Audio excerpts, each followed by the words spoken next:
每14個香港人就有一個千萬富翁，人均資產472萬港幣，聽落好似幾正係咪？但你知唔知另一個數字？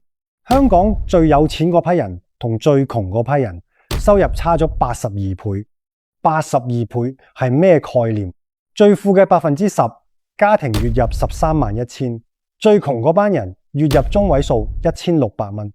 1600蚊喺香港你去茶餐廳食幾餐就冇啦，所以咩人均472萬，講白啲就係你同李嘉誠嘅資產加埋一齊，平均一下你都係1000億富翁啦。呢種數字攞嚟呃鬼就差唔多。覺得香港經濟好嘅評論區打個1，覺得差嘅打個2。我想睇下到底有幾多人同官方數據活喺同一個平衡宇宙入面。今日呢集阿四幫你拆解下，點解經濟數據年年創新高，你反而越過越窮？嗰啲 GDP 升緊、股市飛緊嘅靚數字，到底係邊個賺緊錢？最後我都同你傾下，喺呢個越來越魔幻嘅時代，普通人到底仲可以點樣自保？先睇下嗰啲令人雙眼發光嘅官方數據。舊年 GDP 同比增長 3.5%， 第四季度飆到 3.8%。疫情之後連續第3年擴張，金融圈仲誇張，港股日均成交2498億港元，多過前年飆升近90%。119間公司扎堆 IPO， 集資額2858億，全球第一。香港嘅單一家族辦公室超過3300間，資產及財富管理規模超過35萬億港元。樓市都穩住啦。舊年全年樓價回升 3.25%， 跌咗3年，終於止血。私人住宅租金全年升咗 4.26%， 直接創咗歷史新高。如果淨係睇呢啲數字，好似香港真係返返去黃金年代啦。但問題係呢啲錢同你有咩關係？香港總人口將近800萬，金融業從業人員先得30幾萬，可以攞到豐厚獎金嘅係銷售、交易員、高管級別嘅。普通打工仔可以派多幾個月 bonus 就還神啦。最核心嘅財富爆發始終集中喺一小撮人手入面。Auditor 嘅數據仲扎心，舊年上半年香港手入面資產超過 2.3 億港元嘅超高淨值人士增長咗 22.9%， 達到17200幾人，全球排第二，僅次於紐約。17200幾個人手入面揸住源源不斷嘅現金流、產業、資產，而幾百萬純靠死粉糧生存嘅普通人呢？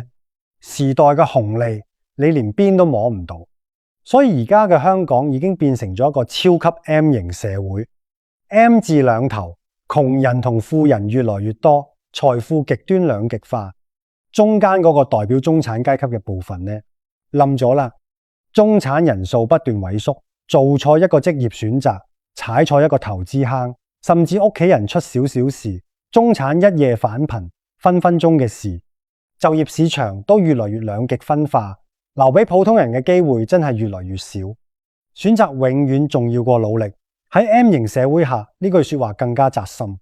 我個人覺得花時間去學啲高回報嘅技能重要過任何嘢，例如英文。好多香港人英文基礎其實 OK， 但如果你可以從勉強夠用提升到流利，你賺嘅就係美金，使嘅係港幣。就算香港再內卷，你個飯碗都搬咗去全世界，呢個叫降維打擊。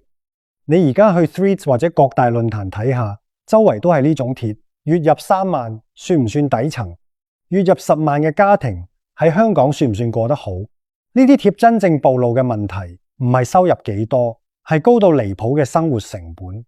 房一個月4-5千，稍為正常啲嘅30-40平米細單位隨便萬幾蚊，租金指數直接破咗歷史最高紀錄。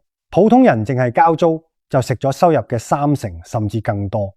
之前有個網友喺 Threads 上發帖，一家3口月收入5萬港幣，交租15000，細路興趣班同補習費2000，雙方父母家用6000，淨係呢幾項就23000啦。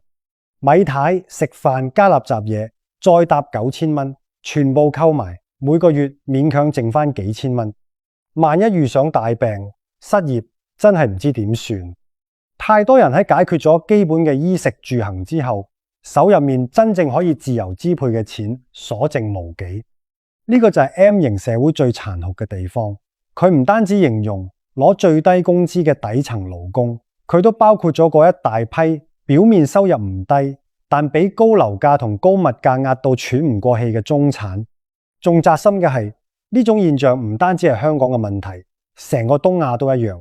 睇下日本，經濟泡沫爆咗之後，大量正式員工被換成合約工同兼職，人工低，保障缺失，超長加班，克扣加班費，硬生生將一代打工仔活活煮成溫水入面嘅青蛙，捱生捱死做一世，就係儲唔到錢。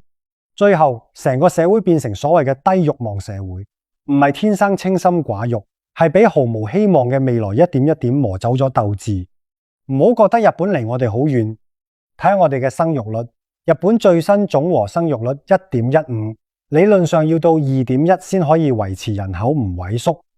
回頭睇下香港，舊年全年淨係出生咗31000個 BB， 總和生育率已經跌到 0.73。 我同你計下，假設香港變成一個得100人嘅村莊，生育率 0.73， 下一代人口就由100人暴跌到36人，再下一代就剩翻13個人。人少咗，交稅嘅勞動力就少咗，經濟活力直接變死水。所以一邊推鼓勵生育嘅政策，一邊拼命喺出面搶人咩高才通、優才計劃，全部出齊。除咗高端人才，香港一樣極度缺基層勞動力，但引進外勞呢件事爭議巨大。以前批嘅外勞主要集中喺清潔工、安老院、護工、建築工地呢啲本地人打死都唔肯做嘅辛苦工，但前幾年勞工引進門檻一放寬，連銀行櫃員、前台接待、售貨員呢啲崗位全部都可以請外勞啦。本地打工仔叫苦連天，但外勞都唔好以為嚟香港就可以輕鬆賺高薪。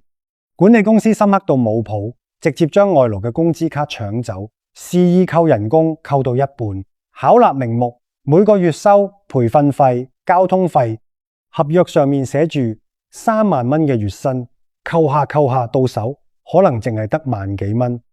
呢場博弈入面最大嘅贏家永遠係僱主，頂層嘅資本家成功咁轉移咗矛盾，將利益衝突巧妙咁變成咗本地勞工同外勞之間嘅底層互害。只要你哋底層打工仔日日喺下面鬥嚟鬥去，互相咬，坐喺上面嘅人就穩如泰山。再講下另一記致命打擊港人北上消費。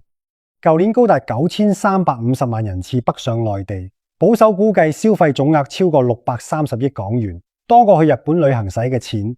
再加上淘寶、拼多多免運費、包郵到港、派優惠券，對香港零售業搞降維打擊。